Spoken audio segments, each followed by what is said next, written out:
أعوذ بالله من الشيطان الرجيم.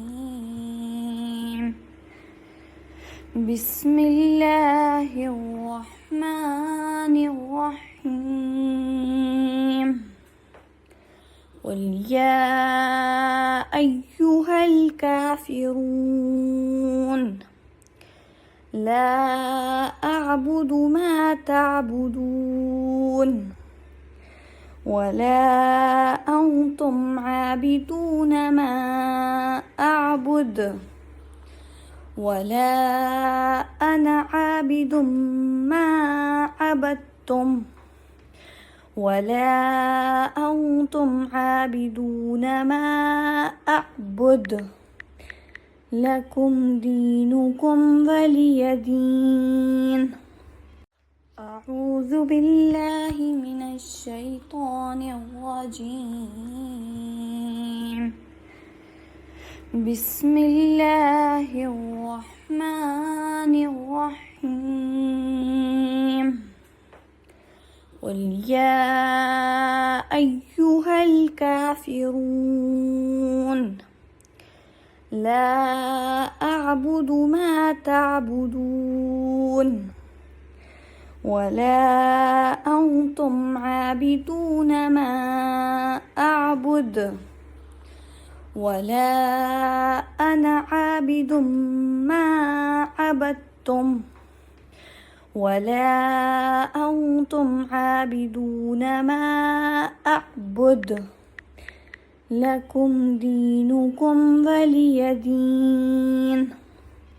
أعوذ بالله من الشيطان الرجيم.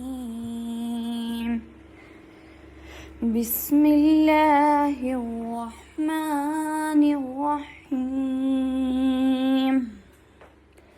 قل يا أيها الكافرون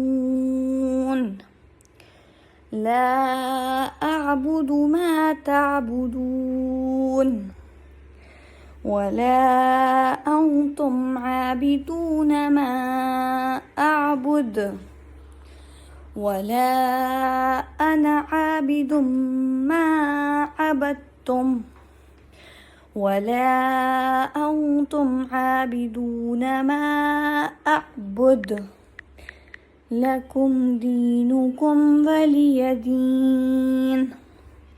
أعوذ بالله من الشيطان الرجيم. بسم الله الرحمن الرحيم. قل يا أيها الكافرون لا أعبد ما تعبدون ولا أنتم عابدون ما أعبد ولا أنا عابد ما عبد. الحمد لله نحمده ونصلي على رسوله الكريم اما بعد اعوذ بالله من الشيطان الرجيم بسم الله الرحمن الرحيم رب اشرح لي صدري ويسر لي امري واحلل عقدة من لساني يفقهوا قولي اللهم اني اعوذ بك على ذكرك وشكرك وحسن عبادتك اللهم اني اسالك علما نافعا ورزقا طيبا وعملا متقبلا اللهم أرنا الحق حقا وارزقنا اتباعه اللهم أرنا باطلا باطلا وارزقنا اجتنابه اللهم فقهنا في الدين اللهم فقهنا في الدين آمین. آج ہم لوگ پڑھیں گے سورہ کافرون. ٹھیک ہے، اس سے پہلے ہم لوگ کتنی سورے پڑھ چکے ہیں؟ سورہ ناس، سورہ فلق، سورہ اخلاص، سورہ لحب، سورہ نصر. اب آج ہم پڑھیں گے الحمدللہ 6 نمبر کی سورہ کافرون. بیک ورڈ چل رہے ہیں ہم لوگ. تو سورہ کافرون میں اللہ تعالیٰ کیا فرما رہے ہیں بہت امپورٹنٹ ہے. آج انشاءاللہ ہم لوگ پڑھنے والے ہیں. تو اس کو پہلے تجوید کے رول سے انالائز کر لیتے ہیں، پھر انشاءاللہ اس کا ورڈ ٹو ورڈ اصطلاحی ترجمہ، اس کی تفسیر، عمل کی باتیں اینڈ کوشچن آنسر جانیں گے ہم. تو قل، قاف مفخم لیٹر سے ہے تو اسے پورا ماؤتھ بھر کے پڑھیں گے، ہیوی پڑھیں گے قل. اور لام شبہ مستعلیہ سے ہے، جب یہ حروف مستعلیہ کے ساتھ آئے گا تو یہ بھی ہیوی ہی پڑھا جائے گا. قل یا ایہل، یہاں مد منفصل آ رہا ہے تو 4 to 5 کاؤنٹ elongate کریں گے ایہل. اور دو چشمی ہاں ہے، حلقی سے ہے اس کا مخرج. حل، ہاں کو لام سے ملائیں گے. کیوں؟ کیونکہ کاف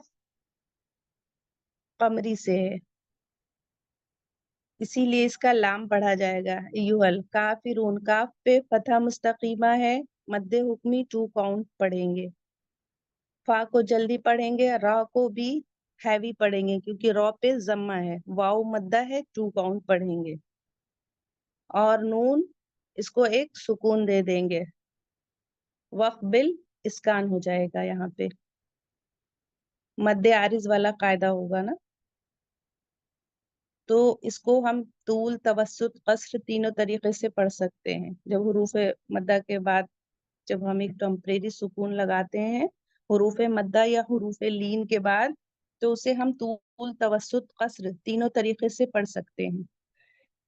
تو یہاں پہ کیا ہو گیا آپ کا پورا اگر ملا کے ہم پڑھیں گے قل یا ایہا الکافرون. میری وائس کلیئر ہے؟ جی جی جی الحمدللہ. جی الحمدللہ. نیکسٹ آیت دیکھیے، لا اعبدو. لا یہاں پھر مد منفصل آ رہا ہے، 4 to 5 کاؤنٹ elongate کریں گے کیونکہ حمزہ دوسرے کلمے میں آ رہا ہے. آپ لوگوں کو بتایا گیا ہے جب حمزہ دوسرے کلمے میں ہوتا ہے تو الف کی شکل میں ہوتا ہے. تو یہاں پہ بھی دیکھیے، آپ نے پہلے اس میں بھی دیکھا تو حمزہ الف کی شکل میں تھا، اور یہاں بھی آپ دیکھ رہی ہیں تو حمزہ الف کی شکل میں ہے. تو جب حمزہ الف کی شکل میں ہوتا ہے تو وہ مد منفصل ہوتا ہے، جب حمزہ اپنی اصلی شکل میں ہوتا ہے تو وہ متصل ہوتا ہے. اور سمپل سا بھی ہے، لا الگ کلمہ ہے، عابدو الگ کلمہ ہے. یہاں بھی مد منفصل 4 to 5 کاؤنٹ elongate کریں گے. اس کے بعد میم کے بعد کا الف مدہ ہے، پڑھا جائے گا تعبدون. عین حلقی سے ہے، اس کو اپنے مخرج سے پڑھیں گے. واؤ مدہ ہے، 2 کاؤنٹ پڑھیں گے. نون کو ایک سکون دے دیں گے، سکون عارض. تو وقبل اسکان ہو جائے گا، لا اعبد ما تعبدون. اور اس کو طول، توسط، قصر آپ کو پتہ ہی ہے تینوں طریقے سے پڑھ سکتے ہیں. حروف مدہ کے بعد جب آپ سکون عارض لگائیں گے یا حروف لین کے بعد، تو اس کو چاہے آپ 2 کاؤنٹ پڑھیے، چاہے 4 کاؤنٹ پڑھیے، چاہے 6 to 7 کاؤنٹ پڑھیے، تینوں طریقے سے آپ وقف کر سکتے ہیں. نیکسٹ آیت چلیے، ولا انتم. یہاں پہ پھر مد منفصل آ رہا ہے، حمزہ دوسرے کلمے میں آ رہا ہے، 4 to 5 کاؤنٹ پڑھیں گے. نون ساکن کے بعد تا آ رہا ہے تو یہاں پہ اخفا ہوگا کیونکہ تا حروف اخفا سے ہے. ولا انتم، ولا انتم. میم ساکن کے بعد عین آ رہا ہے، اظہار شفوی ہوگا، اور عین پہ فتحہ مستقیمہ ہے، اسے بھی 2 کاؤنٹ پڑھیں گے، مد حکمی ہے یہ. با کو جلدی سے پڑھیں گے، واؤ مدہ ہے، 2 کاؤنٹ پڑھیں گے. معبد مد منفصل، اسے بھی 4 to 5 کاؤنٹ پڑھیں گے. دال پہ قلقلہ ہوگا کیونکہ جب وقف کریں گے تو سکون دیں گے، قلقلہ کبرا ہوگا. ولا انتم عابدون ما اعبد. نیکسٹ آیت چلیے، ولا انا. ولا انا یہاں پہ مد منفصل ہو رہا ہے، 4 to 5 کاؤنٹ. اور لفظ انا کا قاعدہ بھی آپ کو پڑھایا گیا تھا کہ انا کے بعد جو الف لکھا جاتا ہے، یہ جو الف ہے اسے نہیں پڑھا جائے گا، صرف یہ لکھنے کا رسم الخط ہے اور پڑھا نہیں جاتا ہے اسے، تو اس کو پڑھیں گے نہیں ہم. لکھا تو ہے بٹ پڑھا نہیں جائے گا. ہم لوگ اسے کیا پڑھ دیتے ہیں؟ انا پڑھ دیتے ہیں، لیکن انا نہیں پڑھا جائے گا. کیا پڑھیں گے؟ انا. انا پڑھیں گے. ولا انا.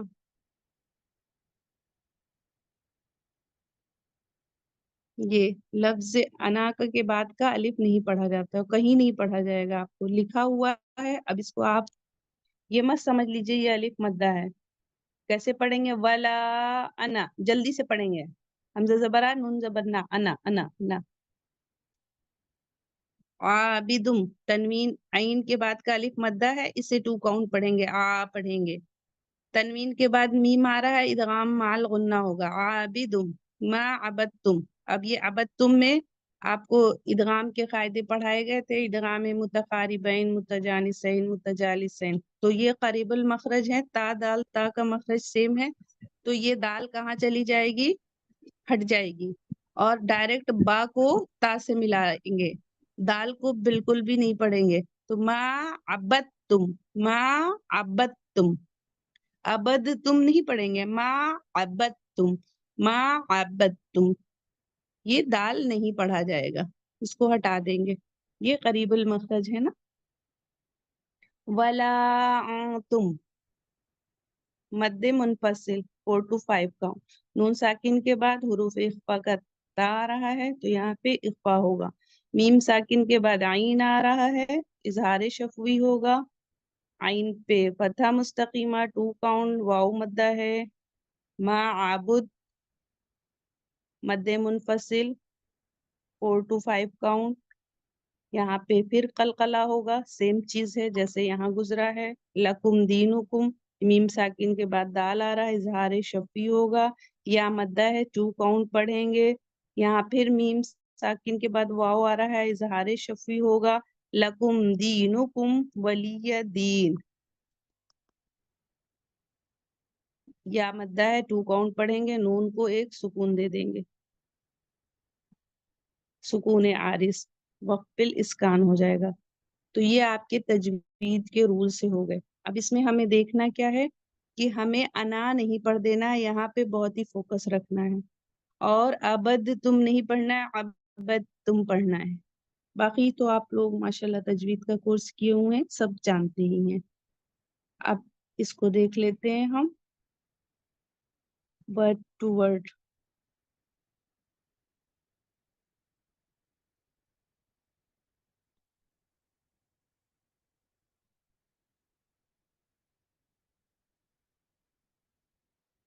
قل. قل کا معنی سب کو پتا ہے. قل کا معنی کیا ہوتا ہے؟ کہیے یا کہہ دیجئے. قل کا معنی کہہ دیجئے. یا ایوہا، یا مطلب اے. الکافرون، اسلام کا انکار کرنے والے، اسلام کو نہ ماننے والے. جو نہ مانے وہی کافر ہوتا ہے. لا عابدو، نہیں میں پوجتا، نہیں میں عبادت کرتا. ما تعبدون، جن کی تم عبادت کرتے ہو یا جن کو تم پوجتے ہو. ولا تم، اور نہ تم. عابدون، عبادت کرتے ہو. ما عابد، جس کی میں عبادت کرتا ہوں. ولا انا، ولا انا، اور نہ میں. عابدن، پوجتا ہوں یا عبادت کرتا ہوں. ما عبدتم، جن کو تم پوجتے ہو یا جن کی تم عبادت کرتے ہو. ولا تم، اور نہ تم. عابدون، عبادت کرو گے. ما عبد، جس کی میں عبادت کرتا ہوں. لکم، تمہارے لیے. دینکم، تمہارا دھرم یا تمہارا دین. ولی، اور میرے لیے. دینی، میرا دین یا میرا مذہب. تو سمجھ میں آیا؟ قل، کہیے یا کہہ دیجئے. یا ایھا، اے. الکافرون، اسلام کا انکار کرنے والو یا انکار کرنے والو. لا عابدو، نہیں میں عبادت کرتا، نہیں میں پوجتا. ما تعبدون، جس کو تم پوجتے ہو. ولا انتم، اور نہ تم. عابدون، عبادت کرتے ہو. ما عابد، جس کی میں عبادت کرتا ہوں.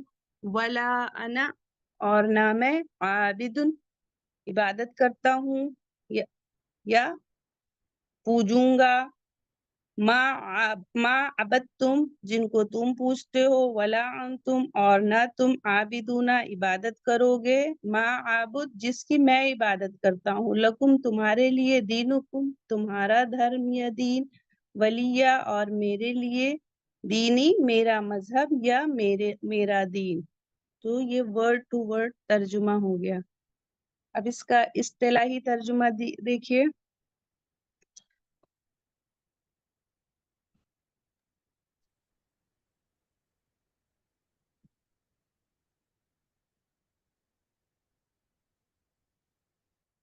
یہ زیادہ کلیئر ہے، اس سے دیکھتے ہیں۔ قل یا ایھا الکافرون، یعنی کہہ دو یا تم کہہ دو اے حق کے انکار کرنے والوں۔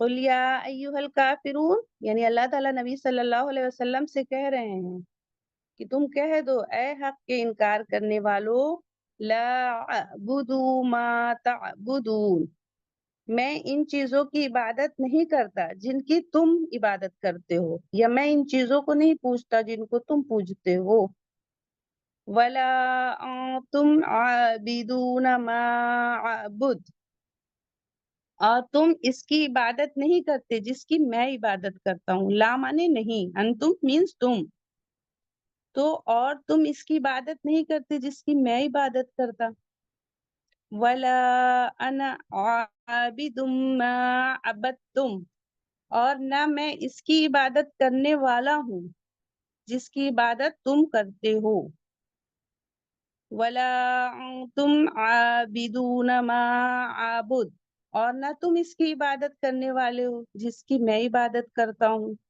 تو پھر ایٹ دا اینڈ کیا آ رہا ہے؟ لکم دینکم ولی دین، تمہارے لیے تمہارا دین اور میرے لیے میرا دین، سیدھی سی بات ہو گئی یہاں پہ۔ تو یہ آپ کا اصطلاحی ترجمہ ہو گیا۔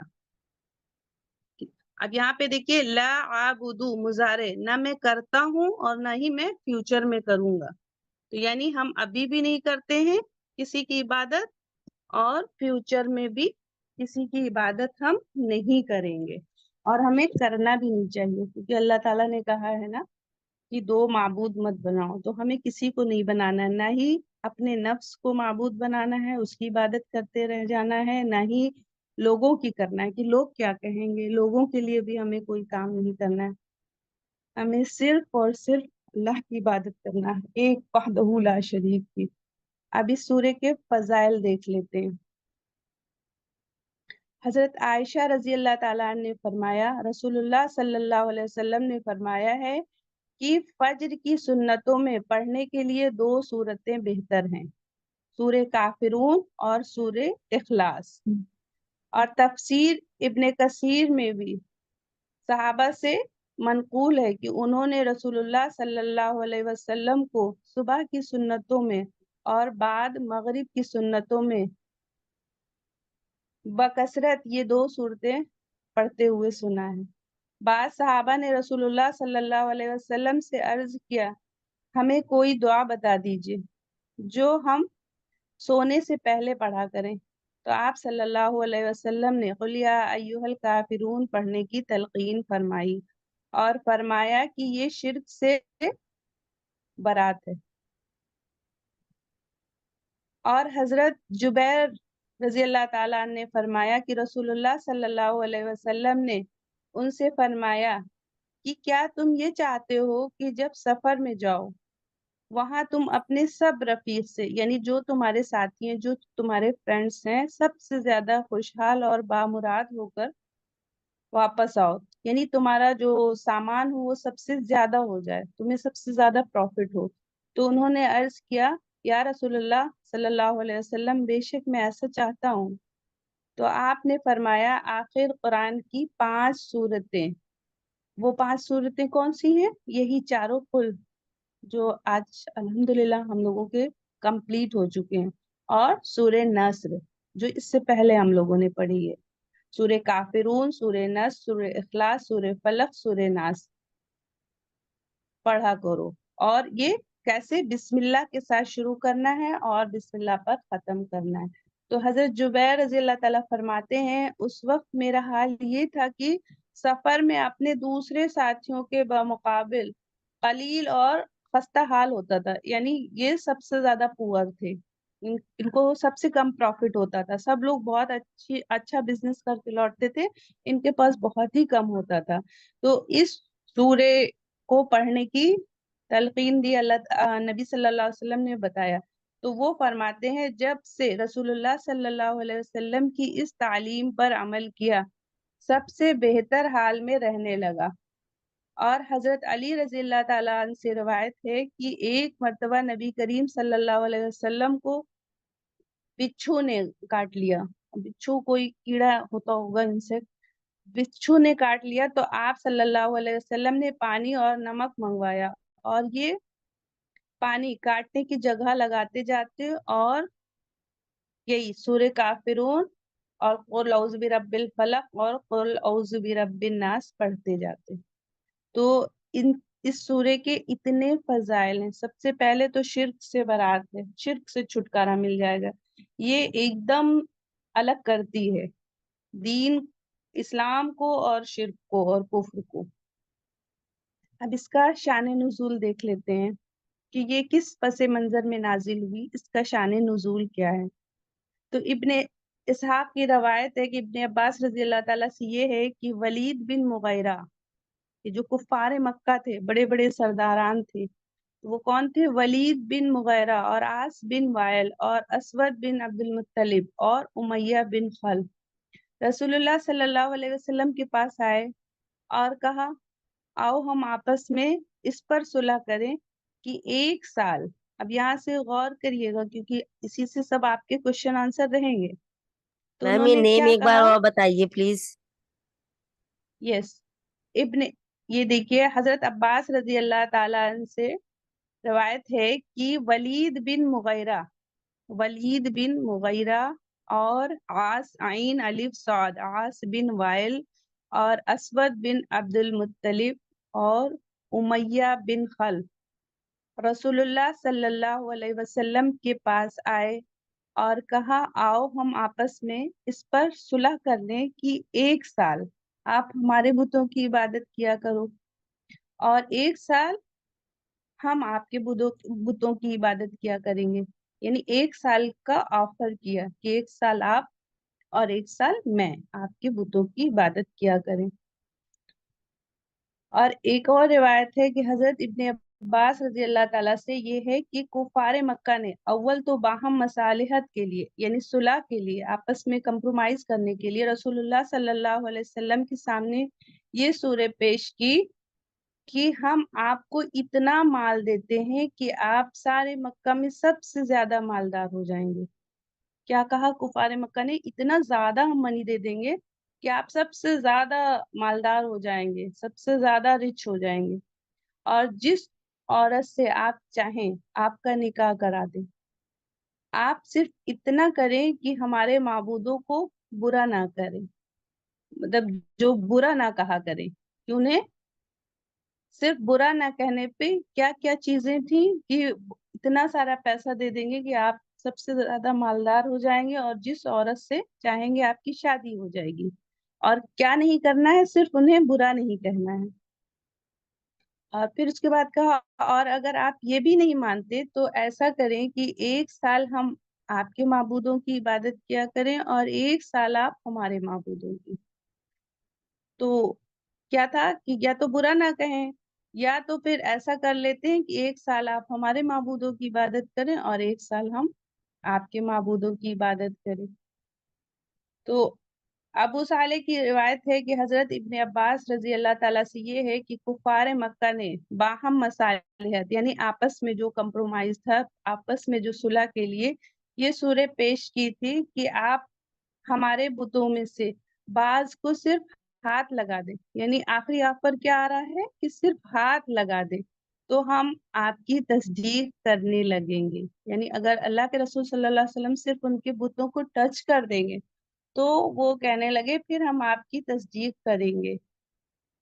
اس پر جبریل امین سورہ کافرون لے کر نازل ہوئے جس میں کفار کے اعمال سے برات اور خالص اللہ تعالیٰ کی عبادت کا حکم ہے، یعنی صرف ہمیں ٹچ بھی نہیں کرنا ہے، کچھ بھی نہیں کرنا ہے ان کے بتوں کو، کہ اتنا سا آفر تھا کہ صرف ٹچ کر دیں تو بھی آپ کو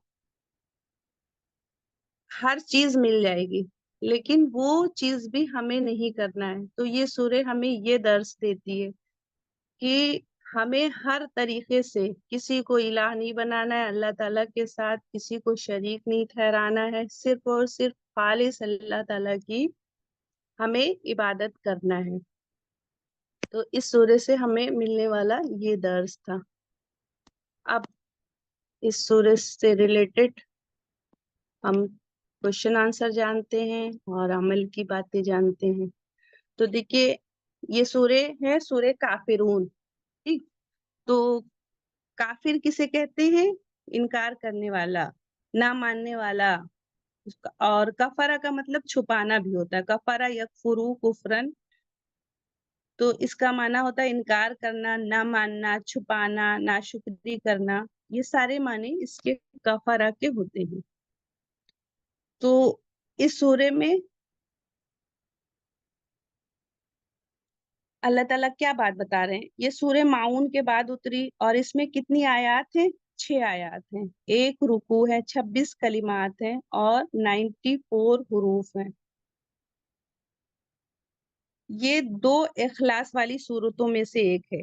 ایک اخلاص والی سورہ ہم لوگوں نے کون سی پڑھی ہے؟ سورہ معوذتین پڑھا ہے نا، سورہ فلق اور سورہ ناس ایک ساتھ نازل ہوئی تھی، وہ سورہ معوذتین تھی۔ اسی طرح الکافرون اور وہ جو سورہ اخلاص ہم لوگوں نے پڑھا ہے قل هو اللہ، تو ان کو کیا کہتے ہیں؟ اخلاصین کہا جاتا ہے۔ اور اس سورہ کا انداز ہمیں ایسا، جو ہم نے ابھی اس کی فضیلت پڑھی کہ کتنی فضیلت ہے اس کو پڑھنے کی، تو اس سے ہم کو اس کی قدر و منزلت کا اندازہ ہو گیا کہ یہ کتنی اہم ترین سورہ ہے۔ اور یہ کتنے نمبر کی سورہ ہے؟ آپ میں سے کون بتائے گا؟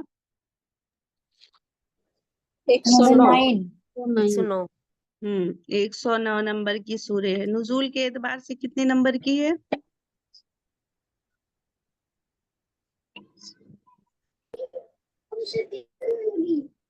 دیکھیے نزول کے اعتبار 109 نمبر، یہ مصحف میں اس کا نمبر ہے، اور اس نزول کے اعتبار سائلنٹ ہو جائے پلیز، میوٹ کر لیجئے، اور نزول کے اعتبار سے یہ 18 نمبر پہ ہے، اور اس میں 1 رکوع ہے اور 6 آیتیں ہیں، 18 اور ٹھیک ہے؟ 80 ہاں 18 نمبر پہ ہے یہ، اور مصحف میں اس کا، قرآن کریم میں اس کا نمبر، اس کا آرڈر 109 نمبر پہ ہے، اور اس میں 18 نمبر پہ ہے، 18 نمبر پہ ہے۔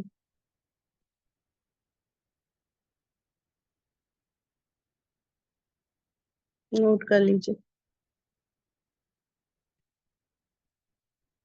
اب عمل کی باتیں دیکھتے ہیں، اس کے بعد کوشچن آنسر دیکھتے ہیں۔ تو اس سورہ سے عمل کے لیے ہم لوگوں نے کیا سیکھا؟ سورہ کافرون میں رسول اللہ صلی اللہ علیہ وسلم کی 2 ٹوک دعوت کا ذکر ہے، یعنی دعوت توحید اور اس پر استقامت۔ ہمیں ڈٹے بھی رہنا ہے کہ آج ہم نے ایک اللہ تعالی کی گواہی دی، کلمہ پڑھا لا الہ الا اللہ محمد رسول اللہ، دوسرے پل پھر ہم دوسرا الہ بنا لیں، اپنے نفس کو الہ بنا لیں، اپنے ماں باپ کو بنا لیں، اپنے خاندان کو بنا لیں، بچوں کو بنا لیں، ان کی ہم بات ماننے لگ جائیں، ان کی پرستش کرنے لگ جائیں اللہ کو چھوڑ کے۔ تو ہمیں ایسا نہیں کرنا ہے، ہمیں صرف اور صرف توحید پہ قائم رہنا ہے اور جمے بھی رہنا ہے، توحید اور اس پر استقامت کا مظاہرہ کرنا ہے، اور شرک کے ساتھ کوئی کمپرومائز نہیں کرنا ہے، کسی کو معبود نہیں بنائے، کسی طریقے کا ہمیں شرک نہیں کرنا ہے۔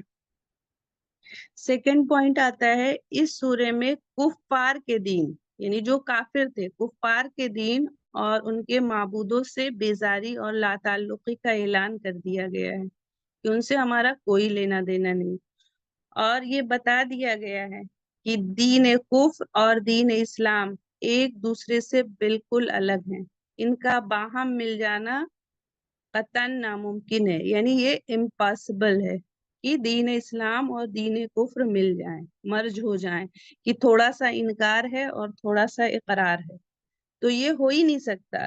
یا تو ہم مومن ہیں، میوٹ پلیز، میوٹ پلیز، یا تو ہم مومن ہیں یا تو ہم کافر ہیں۔ تو کیا بات بتائی گئی کہ ان دونوں کا باہم مل جانا یعنی مرج ہو جانا۔ تو تیسرا پھر جو کیا نکلے گا کہ دین اور کفر، اگر دو چیز مل جائیں تو تیسرا پھر آؤٹ پٹ کیا نکلے گا؟ منافقت نکلے گی نا۔ تو یہ ایک دوسرے سے مل ہی نہیں سکتے باہم، تو اس کا ہمیں خیال رکھنا ہے۔ یا تو ہم دین اسلام میں رہیں گے یا تو پھر ہم انکار ہے تو ہم کافر ہو گئے، اور اگر ہم دونوں مرج ہیں کہ تھوڑے ادھر تھوڑے ادھر مذبذب ہیں، تو پھر تیسرا کیا، جو جس کا سب سے زیادہ ذکر ابھی ہم لوگ سورہ بقرہ میں پڑھ کے آئے ہیں، پھر وہ منافقوں کا تذکرہ ہے۔ تو ہمیں ایک سائیڈ ہو جانا چاہیے۔ یہاں پہ بات بتائی گئی ہے کہ دونوں باہم مل ہی نہیں سکتے، یعنی دین اور کفر۔ تھرڈ پوائنٹ آتا ہے، اس سورے سے قیامت تک کے لیے مسلمانوں کو یہ تعلیم دے دی گئی ہے کہ دین کفر جہاں اور جس شکل میں بھی ہے اس سے بیزاری اور لا تعلقی کا اظہار کرنا چاہیے۔ ٹھیک ہے، دین کفر یعنی ہمیں جہاں بھی جس شکل میں ہے اس سے ہمیں کوئی تعلق نہیں رکھنا ہے، اور ہمیں اس کا اظہار بھی کرنا ہے کہ میرا اس سے کوئی لینا دینا نہیں ہے، کہ ہمیں اس سے ملنا نہیں ہے، کہ جو بے دین ہے تو ہم بھی اسی کو فالو کرنے۔ ہاں، اس کو، اس شخص کو نہیں چھوڑنا ہے، اس کو تو دعوت دیتے رہنا ہے، سمجھاتے رہنا ہے کہ شاید وہ ایمان لے آئے، شاید وہ ایمان لائے، اور آدھا ادھورا ایمان نہیں، پورا پورا ایمان۔ اللہ تعالیٰ نے کہا ہے نا، ادخلوا فی السلم کافہ، پورے کے پورے داخل ہو جاؤ، آدھے آدھے نہیں، یہ والی آیت پہ ایمان ہے، یہ والی پہ نہیں رکھیں گے، یہ میرے اس کو سوٹ نہیں کرتی تو اس پہ نہیں رکھیں گے۔ اللہ تعالیٰ نے کہا ہے ادخلوا فی السلم کافہ، پورے پورے۔ تو تھرڈ پوائنٹ کیا نظر آیا کہ ہمیں اس سے بیزاری اور لا تعلقی کا اظہار کرنا چاہیے، کفر سے ہمارا کوئی لینا دینا نہیں، اور جہاں بھی جس شکل میں ہے تو ہمیں اس سے کوئی تعلق نہیں رکھنا ہے۔ اس کے بعد فورتھ پوائنٹ آتا ہے، اللہ تعالیٰ کو بہت خداؤں میں سے ایک قرار دینا یا اللہ تعالیٰ کے ساتھ دوسروں کی بھی بندگی کرنا سراسر کفر ہے، جیسے کہ بہت سے مسلمان کرتے ہیں، اور مشرکین مکہ بھی کیا کرتے تھے۔ ٹھیک ہے، وہ کوئی الگ سے نہیں تھے، ہم لوگوں کے جیسے ہی نیم ہوتے تھے، ابھی آپ نے نیم بھی دیکھا ہے، تو وہ بھی کیا کرتے تھے، اور ایسا بہت سے مسلمان بھی کرتے ہیں کہ کیا کرتے ہیں، اللہ تعالیٰ کے ساتھ دوسروں کی بھی بندگی کرتے ہیں۔ ٹھیک ہے، تو ہمیں اللہ تعالیٰ کے ساتھ کسی بندے کی بندگی نہیں کرنا ہے، اور سب سے پہلے اپنی نفس کی نہیں کرنا ہے، اس کو نہیں معبود بنانا ہے کہ وہ تو کچھ اچھا کرنے کو کہتا ہی نہیں ہے تو ہم اس کی ماننے لگ جائیں۔ ہمارے پاس قرآن ہے، حدیث ہے، اللہ کے رسول صلی اللہ علیہ وسلم کی تعلیمات ہیں، ہمیں ہمارا دل نہ چاہے پھر بھی ہمیں عمل کرنا ہے، اور ہمیں کفر سے کوئی تعلق نہیں رکھنا ہے۔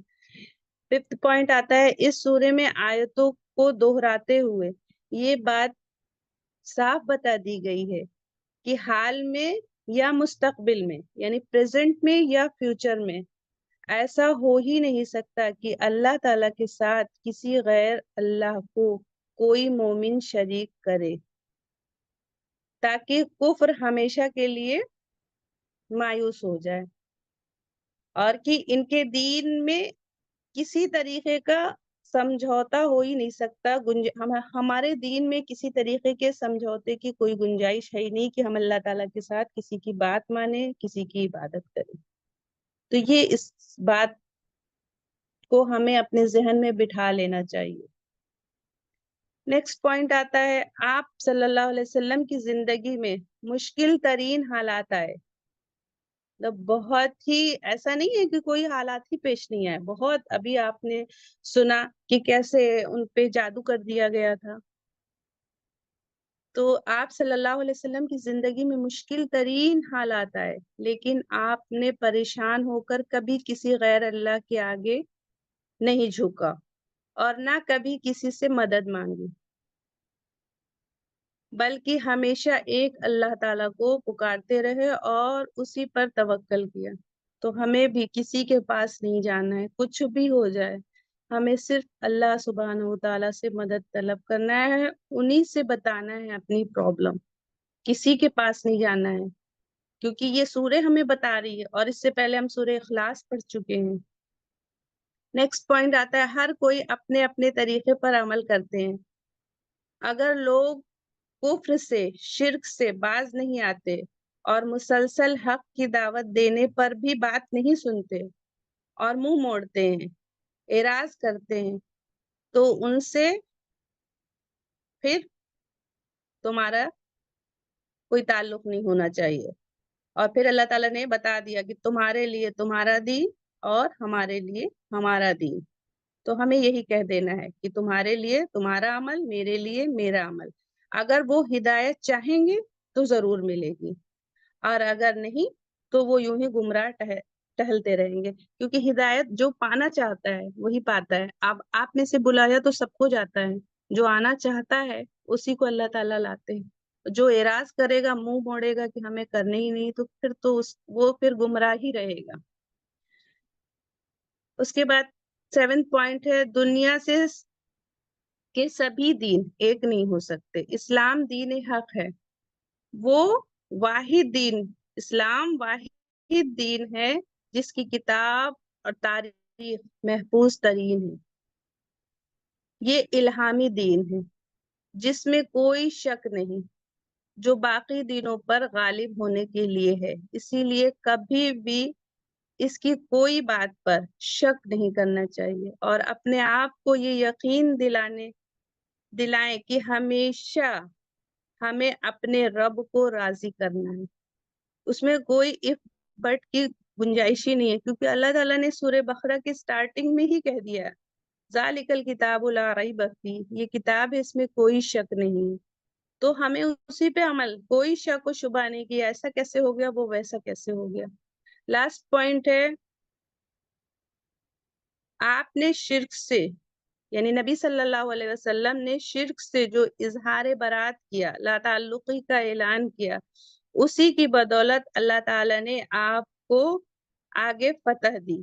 اگر ہم بھی اللہ تعالیٰ کی شریعت کے احکامات کے مطابق عمل کریں گے تو ضرور کامیاب ہوں گے انشاءاللہ، کیونکہ اللہ تعالیٰ نے جو احکام ہم پہ نافذ کیے ہیں، اگر ہم اس پہ عمل کریں گے تو اللہ تعالیٰ کبھی ہمیں ضائع نہیں کریں گے۔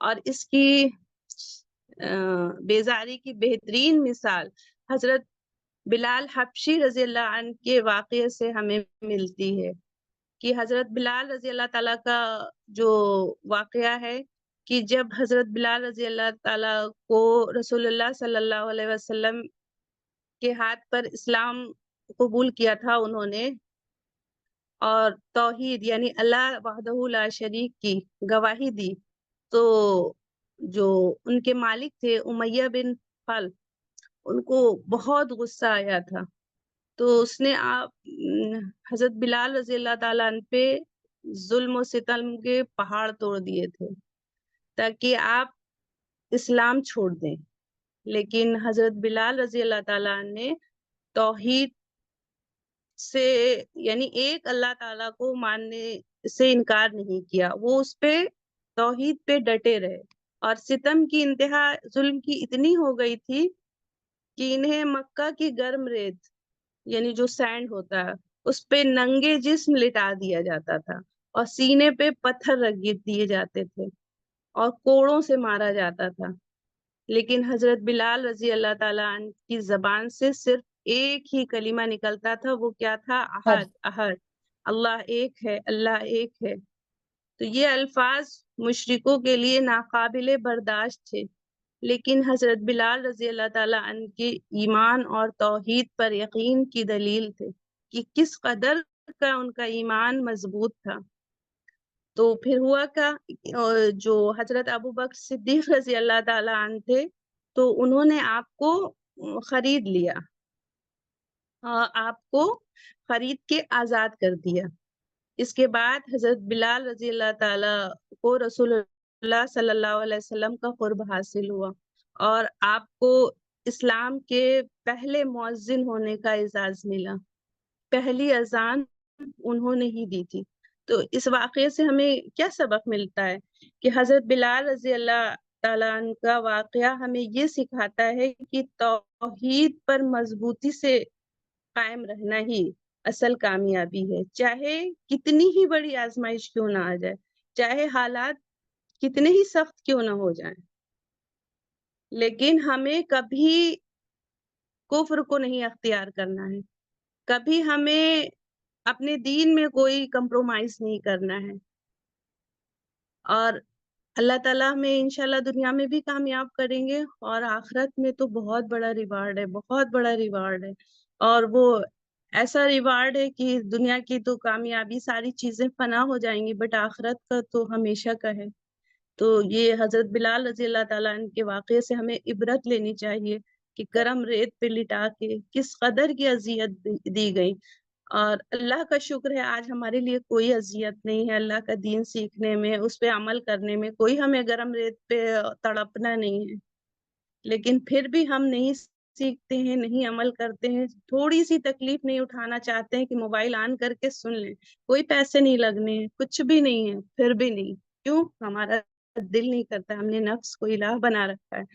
تو یہ سورہ ہمیں یہ پیغام دیتی ہے کہ ہمیں صرف اور صرف اللہ تعالیٰ کی عبادت کرنا ہے، ایک اللہ کی، اس کے ساتھ کسی کو شریک نہیں کرنا ہے۔ سب سے پہلے ہمیں اپنا جائزہ لینا ہے، کہیں ہم نفس کو تو نہیں اپنا الہ بنا بیٹھے ہیں، اس کے غلام تو نہیں بن گئے ہیں، اس کے کہنے پہ تو نہیں چلتے۔ صرف اور صرف ہمیں اللہ تعالیٰ کی جو دی ہوئی تعلیمات ہیں، جو اللہ تعالیٰ نے نبی صلی اللہ علیہ وسلم کے اس کے ذریعے ہم لوگوں تک بھیجا ہے، ہمیں اسی پہ عمل کرنا ہے تاکہ ہم کامیاب ہو جائیں۔ کوشچن آنسر دیکھ لیتے ہیں۔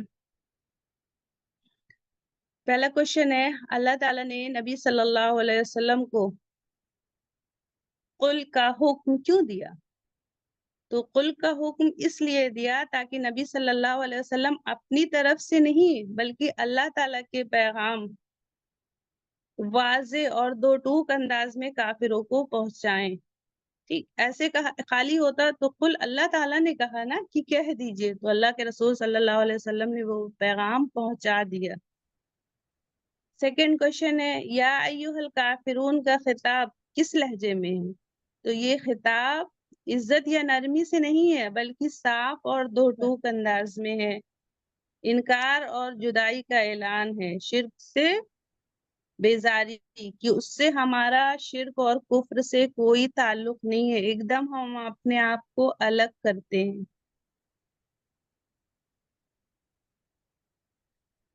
نیکسٹ کوشچن ہے، نبی صلی اللہ علیہ وسلم نے یہ آیت کس موقع پر پڑھی تھی؟ تو آنسر ہے یہ جب کفار مکہ نے آپ صلی اللہ علیہ وسلم کو مشرکانہ عبادت میں شرکت کی دعوت دی، تب اللہ تعالیٰ نے یہ سورہ نازل کی، تو اللہ کے رسول صلی اللہ علیہ وسلم نے پڑھی۔ آیت نمبر 2 سے لا اعبدوا ما تعبدون، اس آیت میں توحید کا کون سا پہلو بیان ہوا ہے؟ تو اس میں اللہ تعالی یعنی خالص اللہ تعالی کی عبادت اور شرک سے مکمل انکار کا اعلان کیا گیا ہے۔ سیکنڈ کوشچن ہے، کیا یہ آیت وقتی انکار یا ہمیشہ کے لیے؟ یعنی اس ٹائم اللہ کے رسول صلی اللہ علیہ وسلم نے انکار کیا تھا تو یہ صرف اسی ٹائم کے لیے ہے یا ابھی بھی؟ تو یہ مستقل انکار ہے، کیونکہ توحید اسلام کی بنیاد ہے۔ تو اگر ہم نے بنیاد اسٹرکچر کو ہی گرا دیا تو پھر تو ہمارا وجود ہی نہیں، پھر تو ہم مسلمان ہی نہیں۔ تو ہمیں توحید پہ اور کیسا ہمیں رہنا ہے، جیسے حضرت بلال رضی اللہ تعالیٰ عنہ تھے کہ کتنی بھی مشکل پڑ جائے لیکن ہمیں کسی کے سامنے نہیں گڑ گڑانا ہے، صرف اور صرف اللہ تعالیٰ سے جو بھی چیزیں ہمیں مانگنی ہے، اللہ تعالیٰ کو اپنا بیسٹ فرینڈ بنانا ہے، اللہ تعالیٰ سے بولنا ہے، اللہ تعالیٰ سے باتیں کرنا ہے۔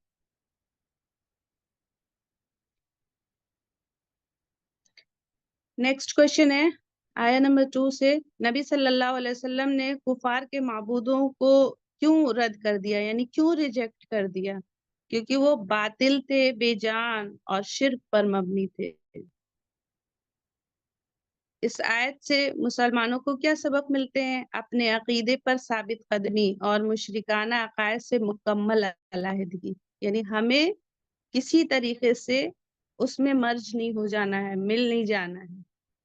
آیا نمبر 3 وَلَا أَنْتُمْ عَابِدُونَ مَا أَعْبُدُ، کیا اس آیت کا مطلب ہے کہ کفار کبھی ایمان نہیں لائیں گے؟ تو یہاں مخصوص کفار کی حالت بیان کی گئی ہے جنہوں نے ضد اور انکار پر اصرار کیا تھا۔ ایک ہوتا ہے وقتی انکار، ایک ہوتا ہے اسی پہ اڑ جانا، یعنی کوئی بات تو کبھی میں نے کہہ دی ٹھیک ہے مجھے یہ نہیں کرنا، لیکن ہمیں سوچنا سمجھنا بھی ہے کہ اس پہ اڑ نہیں جانا ہے کہ انکار پہ انکار، نہیں مجھے نہیں کرنا، ٹھیک ہے آج میرا دل نہیں کر رہا ہے، آج کسی وجہ سے میرا من خراب ہے، لیکن ہمیں اسے سوچ سمجھ کے فیصلہ لینا ہے، ضد اور ہٹ درمی نہیں کرنا ہے۔ نیکسٹ کوشچن ہے کہ کیا کسی بھی عبادت میں نیت اور اخلاص اہم ہے؟ تو بالکل، یہ آیت ظاہر کرتی ہے کہ صرف عمل نہیں بلکہ نیت اور ایمان بھی ہونا چاہیے، کیونکہ بغیر اگر ہماری نیت خالص نہیں ہے اور ہمارے اندر ایمان نہیں ہے تو پھر ہمارا کوئی عمل دنیا میں تو اس کا ریوارڈ ہے بٹ آخرت میں کوئی ریوارڈ نہیں۔ آج ہم نے ایک آیت ڈالی تھی اسی سے ریلیٹڈ، میں اس کا مطالعہ کر رہی تھی اسی لیے میں نے ڈالی، کیونکہ اگر ہمیں آخرت کی کامیابی چاہیے تو ہم جو نیک عمل کر رہے ہیں اس کے ساتھ ایمان ہونا بھی ضروری ہے، اور پھر اس میں شرک کا شائبہ بھی نہ ہو۔ آیا نمبر 4 سے وَلَا أَنَا عَابِدٌ مَا عَبَدتُّمْ، کیا نبی صلی اللہ علیہ وسلم نے کبھی مشرکانہ عبادت کی؟ تو نہیں، کبھی نہیں، ہمیشہ توحید پر قائم رہے، یہاں تک کہ بعثت سے قبل بھی شرک سے نفرت کرتے تھے۔ نیکسٹ کوشچن ہے اس آیت سے دعوت دین کا کون سا اصول ملتا ہے؟ تو دین کی بنیادوں پر سمجھوتا نہیں کرنا ہے، چاہے مخالف کوئی بھی ہو، کہ ہمارے سامنے کوئی بہت بڑا آدمی آ جاتا ہے تو ہم کمپرومائز کر لیں، تو ہمیں بالکل بھی نہیں کرنا ہے۔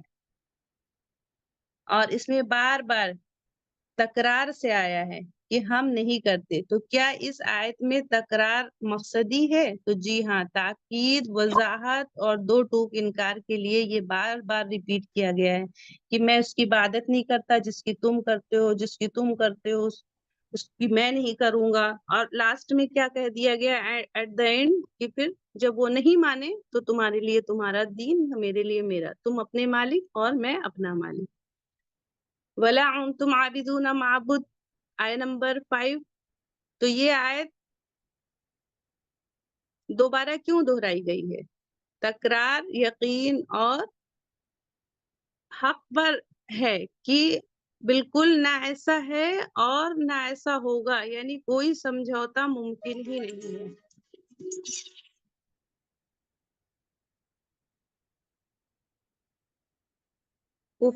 کفار کا عبادت کرنا اللہ تعالی کے لیے کیوں نہیں مانا گیا؟ یعنی کفار کا عبادت کرنا اللہ کے لیے کیوں نہیں مانا گیا؟ کیونکہ وہ شرک کرتے تھے اور خالص توحید کے بغیر عبادت مقبول نہیں ہے، تو وہ اللہ تعالیٰ کو بھی مانتے تھے اور دوسرے خداؤں کو بھی مانتے تھے، تو اسی لیے وہ عبادت قبول نہیں ہے کہ ہم تھوڑا سا اللہ تعالیٰ کی بھی مانیں گے اور تھوڑا سا دوسروں کی بھی مانیں گے، ہمیں صرف اور صرف خالص اللہ تعالیٰ کی عبادت کرنا ہے۔ أعوذ بالله من آیت نمبر الشيطان الرجيم 6 سے دیکھتے ہیں بسم کیا یہ الله آیت الرحمن مذہبی آزادی کی دلیل ہے؟ تو جی ہاں، یہ آیت الرحيم اسلام کے قل اس يا اصول کو بیان کرتی ہے کہ أيها دین میں زبردستی الكافرون نہیں ہے، کہ ہم لا زبردستی کسی کو پکڑ کے أعبد ہم ما ایمان میں نہیں انٹری کر سکتے ہیں۔ لکم تعبدون دینکم ولی دین کیا ہے؟ یہ آیت ولا اسلام کے اس اصول کو بیان أنتم کرتی ہے کہ عابدون دین ما میں زبردستی نہیں ہے۔ أعبد کیا اس آیت کا مطلب ہے کہ أنا سب عابد دین ما برابر ہیں؟ تو نہیں، یہ عبدتم صرف ولا دنیاوی طور پر أنتم جدا عابدون راستوں کا ما اعلان ہے، حق صرف أعبد اسلام، یعنی لكم دین حق کیا ہے؟ دينكم صرف اور صرف ولي اسلام ہے۔ دين. نیکسٹ کوشچن ہے، نبی صلی اللہ علیہ وسلم نے اس سورے کے بارے میں صحابہ سے کیا فرمایا تھا؟ تو انہوں نے فرمایا تھا کہ شرک سے بری رہو گے اگر رات کو سوتے وقت اسے پڑھو گے۔ اس کے بعد نیکسٹ کوشچن ہے، کفار نے آپ صلی اللہ علیہ وسلم کو سے کیا معاہدہ کیا تھا؟ تو 1 سال ہم آپ کے معبودوں کی پوجا کریں گے، عبادت کریں گے، اور 1 سال آپ ہمارے معبودوں کی کریے۔ اور لاسٹ میں ایٹ دا اینڈ کرتے کرتے کیا آ گئے تھے کہ صرف آپ ہاتھ ہی لگا دیجئے۔ اور کفار کی تجوید کے پیچھے ان کا کیا مقصد تھا؟ تو ان کا مقصد یہ تھا کہ توحید کے عقیدے سے گمراہ کرنا، کسی نہ کسی طریقے سے جو ایک اللہ تعالیٰ کی عبادت ہے اس سے بھٹکا دینا، کیونکہ جو وہ کرتے تھے وہی چاہتے تھے کہ وہی اور لوگ بھی کریں۔ تو جو ان کا اصل مقصد تھا وہ یہی تھا کہ کسی نہ کسی طریقے سے ہم کچھ نہ کچھ کر دیں کہ اللہ کے رسول صلی اللہ علیہ وسلم تھوڑا سا بھی وہ کر دیں۔ لیکن جب اللہ کے رسول صلی اللہ علیہ وسلم صرف اور صرف اللہ تعالیٰ کہ جو بھی احکام آتے تھے وہ کیسے لبیک کہہ دیتے تھے، تو اللہ تعالیٰ ہر موقع پہ ان کی مدد کرتے تھے۔ تو اللہ تعالیٰ ہم سب کو بھی توحید پہ قائم رکھنے والا بنائے، اور ہمارے کسی بھی عمل میں شرک کا شائبہ بھی نہ ہو، اور اللہ تعالیٰ ہم ساری آیتوں پر ایمان لانے والے بن جائیں، اور جو بھی اللہ تعالیٰ ہم لوگ اللہ کا دین سیکھ رہے ہیں، سمجھ رہے ہیں، اس میں کوئی کمی کوئی غلطی ہو تو اللہ تعالیٰ ہمیں معاف فرما دے، اور اس کے بہترین حصے پہ ہمیں عمل کرنے والا بنا دیں اور ہماری اصلاح فرما دیں، اور اللہ تعالیٰ اس دین کے راستے پہ ہمیں ثابت قدم رکھیں تاکہ ہم سب اللہ کا دین سیکھیں، سمجھیں، اس پہ عمل کریں اور لوگوں تک پہنچائیں۔ آمین۔ سبحان اللہ و بحمدہ، سبحانک اللہم و بحمدک، نشہد ان لا الہ الا انت، نستغفرک و نتوب الیک۔ سبحان ربک رب العزة عما یصفون وسلام علی المرسلین والحمد للہ رب العالمین۔ السلام علیکم ورحمۃ اللہ وبرکاتہ۔ وعلیکم السلام ورحمۃ اللہ وبرکاتہ۔